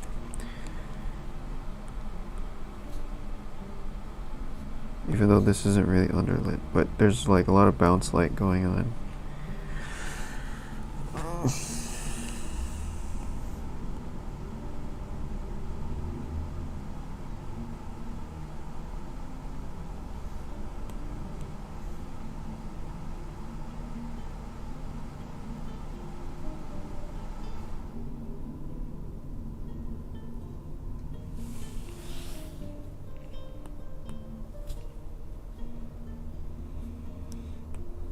I hope I'll be able to do a portrait like this, like, really quick someday. This is taking so long. I'm super slow.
I'm gonna be really pissed if this doesn't save any, or if I lose this one. I'm never gonna use heavy paint again.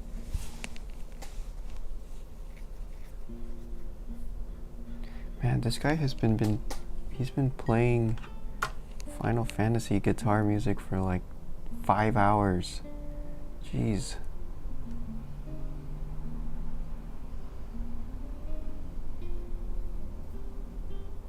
Hey Michael, thank you. Glad you're liking it.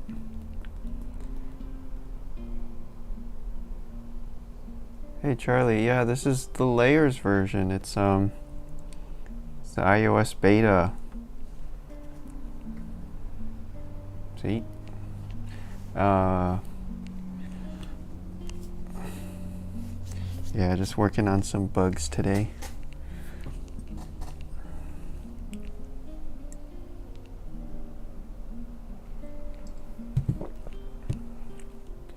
You can merge the alphas, then clipping would not be an issue, like a master alpha. Well, I don't know if I can merge the alphas, because how would I merge? Keep in mind the alphas are not PNGs either.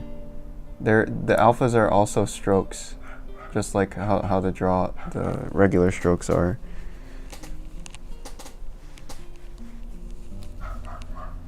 So if I were to merge the alphas, I don't think merging the alphas would work, because you'd run into the same problem from the beginning, where if you have a hole, let's say you drew a hole with an eraser or something in the middle, it would punch through the top layer and the bottom layer if they shared the mask. So the issue is that you have to punch a hole through the top layer and then not do that on the bottom layer.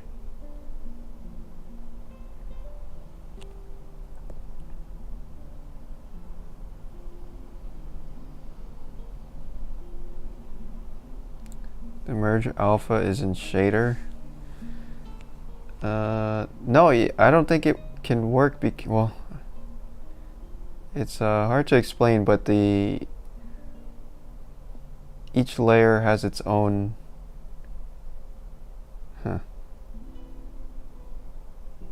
The vector alphas would just have some detail in the program that they were part of a group.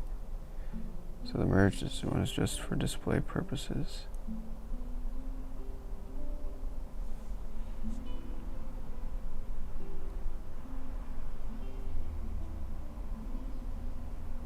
Yeah, but what happens when you want to clip to the merged one?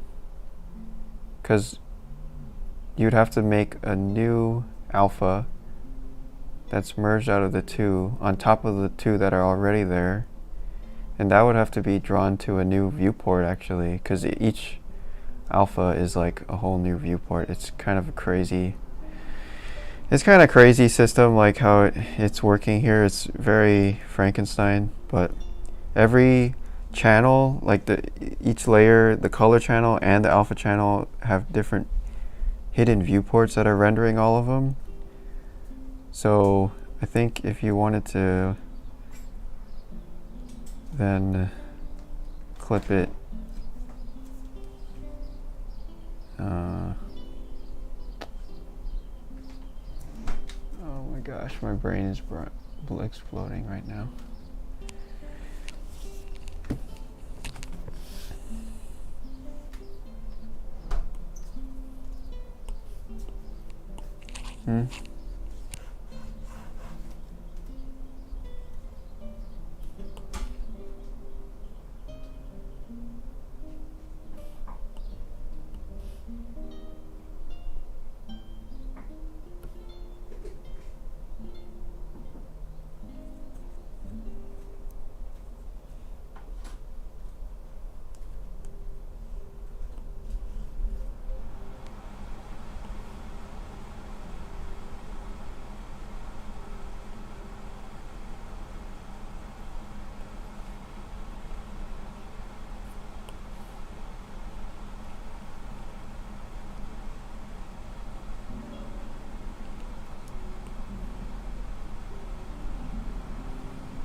You add mouse support.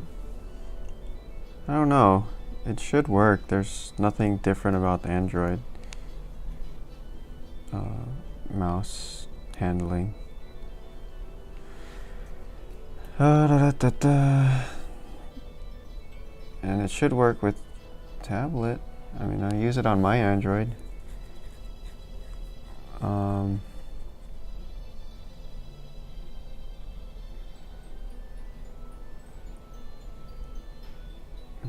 Join the HP Discord. Alright, dude, thanks. Yeah, maybe.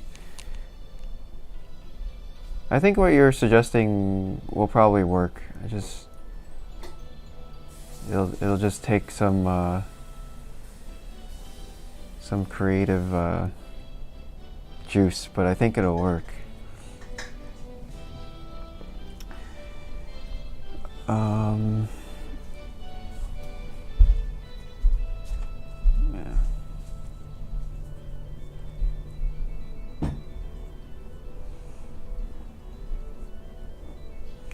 Alright guys, I think this is it for me. I'm gonna keep working on this bug and try to figure out what it is. Hopefully it's something simple. And thank you guys for the suggestions on ways to fix this stuff, you programmers in here. Yeah, I'm gonna keep picking at it. Oh man, today was a long stream. Holy crap, 3 hours. That went really fast.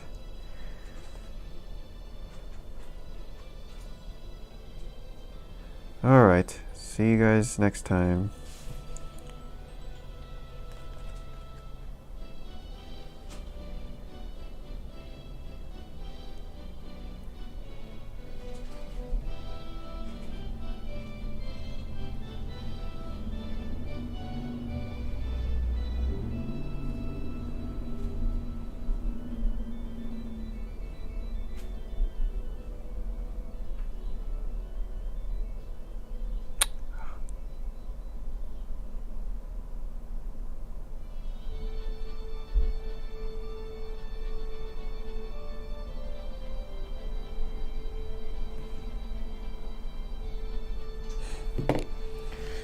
I'm gonna see if I can save this at higher res too.